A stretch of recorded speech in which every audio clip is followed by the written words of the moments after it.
Assalamualaikum warahmatullahi wabarakatuh. Hamdan wa syukran lillah, salatan wa salaman ala ibni abdillah wa ala alihi wa sahbihi wa mawala. Amma ba'du. Faqad qala Allah ta'ala fi kitabihil karim wa huwa asdaqul qailin. A'udzu billahi minasyaitonir rajim. Bismillahirrahmanirrahim. Yarfa'illahu alladhina amanu minkum walladhina utul ilma darajat. Al-ayah wal makna wal ma'na. Alhamdulillah, pada kesempatan kali ini kita masih diberikan umur panjang. Dengan adanya umur panjang tadi, sehingga kita masih bisa belajar dan bertatap muka walaupun dalam tempat yang berbeda. Karena ada pandemi yang mewabah seperti ini, sehingga biar pembelajarannya aman dan nyaman, maka pembelajarannya seperti ini, yaitu daring atau jarak jauh, pembelajaran jarak jauh. Nah, Bapak di sini, kalian di sana. Tapi dengan pembelajaran ini, maka kita insya Allah akan terhindar dari wabah seperti yang dinamakan dengan virus corona tadi. Nah, sekarang kita akan belajar tentang PAI. Namun sebelum belajar dimulai, terlebih dahulu kita membaca basmalah. Karena kata Nabi, setiap kebaikan, kullu amrin, setiap perkara, thibalin, yang baik, la yubda'u bi bismillah, tidak diawali dengan membaca basmalah, fahuwa aqta'u, maka dia akan terputus. Maka dari itu kita mulai pembelajaran ini dengan membaca basmalah. Bismillahirrahmanirrahim. Nah, pertama kita kan akan mempelajari PAI, melanjutkan yang kemarin. Nah, sekarang bagian bab 2. Di bab 2 ini adalah mempelajari tentang Allah Maha Pencipta. Di bab 2 ini ada 2 poin yang akan kita bahas, tapi kita akan membahas yang pertama dulu. Ada 2 poinnya, yaitu yang pertama Al-Khaliq, yang kedua As-Salam. Tapi kita akan membahas yang pertama dulu, yaitu Al-Khaliq. Al-Khaliq artinya adalah Allah Maha Pencipta. Allah Maha Pencipta, menciptakan apa? Banyak. Semua yang ada di muka bumi ini itu adalah ciptaan Allah. Allah menciptakan langit, menciptakan bumi, menciptakan seluruh yang ada di muka bumi ini, itu adalah ciptaan Allah, termasuk kita semua. Tapi apa yang harus kita perhatikan di sini? Ada keterangan seperti ini. Tafakkaru fi khalqillah wala tafakkaru fi dzatillah. Artinya, fikirkanlah oleh kalian, tafakkaru, fikirkanlah oleh kalian fi dzatillah, fi khalqillah, terhadap ciptaan Allah.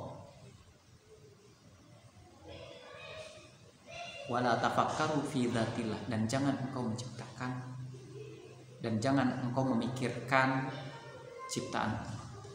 Dan jangan engkau memikirkan, maksudnya zat Allah. Zat Allah itu tentang Allah. Di sini kan tafakkaru fi khalqillah, kita harus memikirkan ciptaan Allah. Ciptaan Allah itu apa saja? Banyak. Bumi yang begitu hamparan seperti ini itu diciptakan oleh Allah. Kenapa Allah menciptakan bumi yang begitu berhampar? Itu harus kita pikirkan. Kenapa Allah menciptakan langit tanpa tiang? Kenapa Allah menciptakan laut yang bahkan itu mengelilingi bumi? Mengapa Allah menciptakan gunung yang begitu tinggi?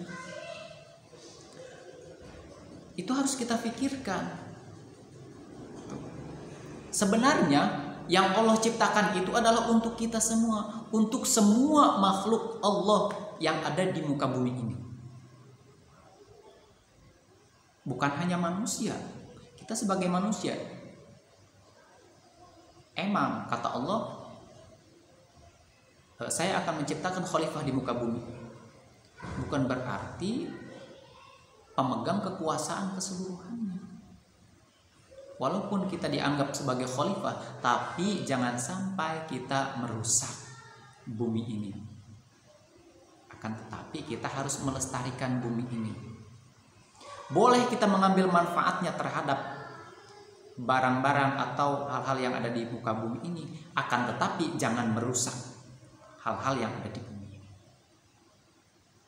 Kalau misalkan kita mau menebang pohon, boleh, tidak dilarang, kalau itu kepunyaannya. Tapi usahakan setelah menebang pohon, maka tancapkan lagi atau tanamkan lagi. Itu yang dimaksud atau yang disebut dengan pepatah mengatakan mati satu tumbuh 1000, atau gugur satu tumbuh 1000. Itu yang baik. Boleh menebang pohon, tapi jangan asal tebang. Punya orang ditebang, nggak boleh. Itu harus kita pikir. Cuma terkadang kita berpikirnya pendek, melihat negatif terhadap Allah, terhadap ciptaan Allah. Kenapa sih Allah itu mesti menciptakan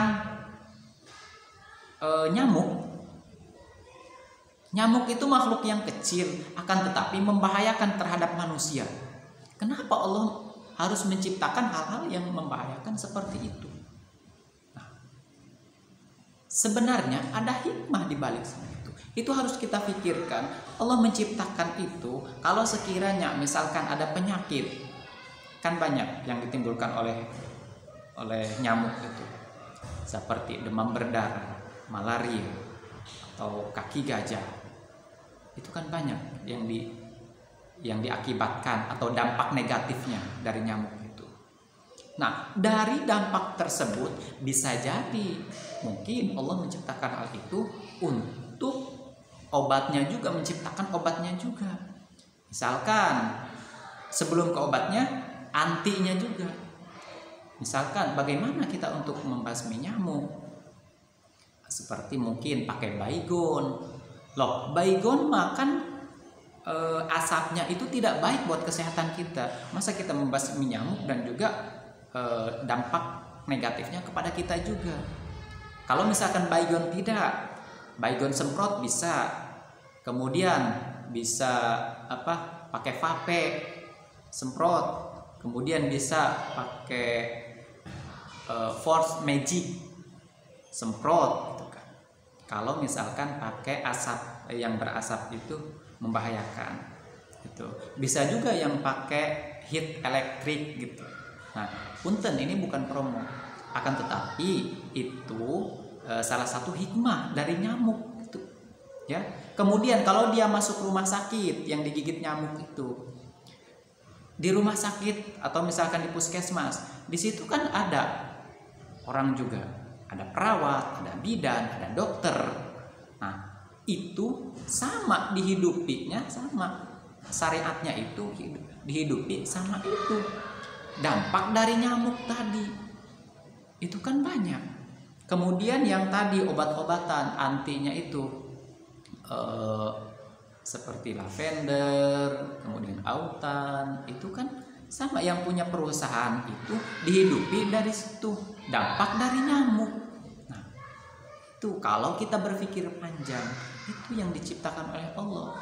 Hal yang semacam itu, hal yang sekecil itu, atau bakteri, atau misalkan kayak virus corona. Kenapa virus corona mesti diciptakan padahal membahayakan manusia? Tapi kan ada hikmah di balik semua itu. Kalau kita masuk ke rumah sakit, mungkin berarti dokter yang akan menangani.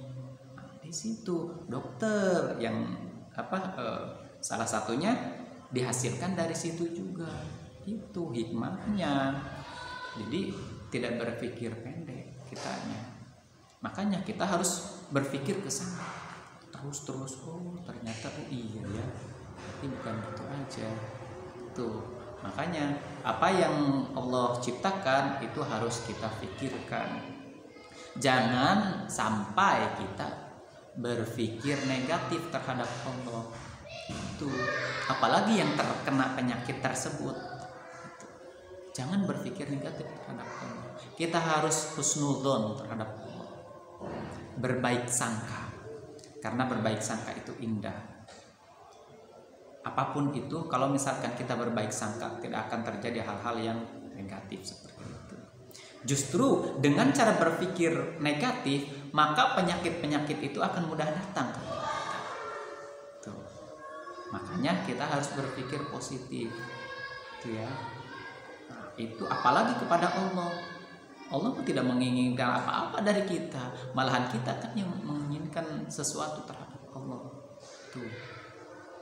Jadi Allah itu sebagai Al-Khaliq, yaitu pencipta, Maha Pencipta. Sedangkan lantas bagaimana kita manusia yang ada di bumi? Nah, kita itu sebagai makhluk, jadi yang diciptakan. Tuh. Jadi manusia, hewan, tumbuhan itu yang diciptakan oleh Allah. Tuh. Nah, ciptaan Allah itu bukan hanya manusia saja. Manusia, tumbuhan, hewan, bukan hanya itu saja. Itu kan makhluk yang nyata.